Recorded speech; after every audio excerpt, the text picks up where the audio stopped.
రామాయణంలో శూర్పణఖ ఒక ముఖ్యమైన పాత్ర. రాముడికి రావణాసురునితో వైరం ఏర్పడడానికి శూర్పణఖే ప్రధాన కారణం. కానీ రావణాసురుని సంహారం తర్వాత శూర్పణఖ ఏమైందో చాలా మందికి తెలీదు. శూర్పణఖ ముక్కు చెవులు లక్ష్మణుడు కోసివేయడంతో తర్వాత తన ముఖం ఎవరికీ చూపించడం ఇష్టం లేక ఎప్పుడూ తన ముఖాన్ని గుడ్డతో కప్పి ఉంచేది. రావణుడు మరణించాక శూర్పణఖ రాక్షసులకు గురువైన శుక్రాచార్యుని ఆశ్రమంలో జీవించింది. రాముడితో జరిగిన యుద్ధంలో అతి కొద్ది మంది రాక్షసులు మాత్రమే ప్రాణాలతో బయటపడ్డారు. రాక్షస జాతి తుడిచిపెట్టుకుపోతుందేమో అనే భయంతో శుక్రాచార్యుడు మహాశివుని గురించి తపస్సు చేస్తాడు. తపస్సు మెచ్చిన శంకరుడు శుక్రాచార్యునికి ఒక శివలింగం ఇచ్చి ఎప్పుడైతే ఆ శివలింగాన్ని ఒక వైష్ణవుడు గంగాజలంతో అభిషేకం చేస్తాడో అప్పుడు రాక్షస జాతి నశిస్తుందని శుక్రాచార్యునితో చెప్తాడు. శివలింగానికి హిందువులు అభిషేకం చేయడం సర్వసాధారణం కాబట్టి శుక్రాచార్యుడు ఆ శివలింగాన్ని భారతదేశానికి దూరంగా ఒక ఎడారిలో ప్రతిష్ఠ చేయాలని శూర్పణఖకు చెప్తాడు. శూర్పణఖ ఆ శివలింగాన్ని భారతదేశానికి దూరంగా ఒక ఎడారిలో ప్రతిష్ఠించి మిగిలిన తన జీవితం అక్కడే గడుపుతుంది.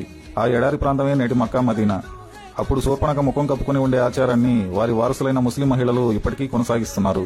రాక్షస జాతిని కాపాడిన వారి గురువైన శుక్రాచార్యుని మీద గౌరవంతో ఇస్లాం ఆచరించేవారు శుక్రవారాన్ని పవిత్రంగా భావిస్తారు. వాస్తవానికి ఇస్లాం ఒక మతం కాదు, ఒక దినచర్య వంటిది. ఇస్లాం మతాన్ని స్థాపించిన మహమ్మద్ అరబ్ దేశానికి చెందిన వాడని అందరికీ తెలిసిందే. అక్కడ ఎడారులు తప్ప పంటలు పొలాలు ఉండవు. వారు చెట్లు పచ్చదనం కోసం వెతుకుతారు. అందుకే వారికి పచ్చరంగు ఇష్టమైన రంగు అయింది. అక్కడ చెట్లు కలప తక్కువగా ఉండడంతో చనిపోయిన శవాలను దహనం చేయడం కష్టంగా మారడం వల్ల శవాలను భూమిలో పాతిపెట్టడం ఆచారం అయింది. పంటలు పొలాలు లేకపోవడంతో జంతువులను చంపి ఎక్కువగా మాంసాహారం తినడం అలవాటుగా మారింది. తీవ్రమైన ఎండలు కాసే ప్రాంతం కాబట్టి తల మీద టోపీ పెట్టుకోవడం అలవాటైంది.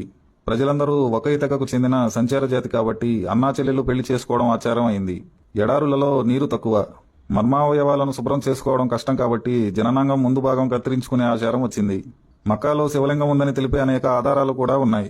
మహమ్మద్ ప్రవక్త పూర్వీకులలో ఒకరైన ఉమర్ బిన్నే హషం రచించిన సైరుల్ వకుల్ కావ్యంలో మక్కాలో శివారాధన గురించి, ఈ ప్రాంతాన్ని విక్రమాదిత్యుడు పరిపాలించినట్లు కూడా వివరించబడింది.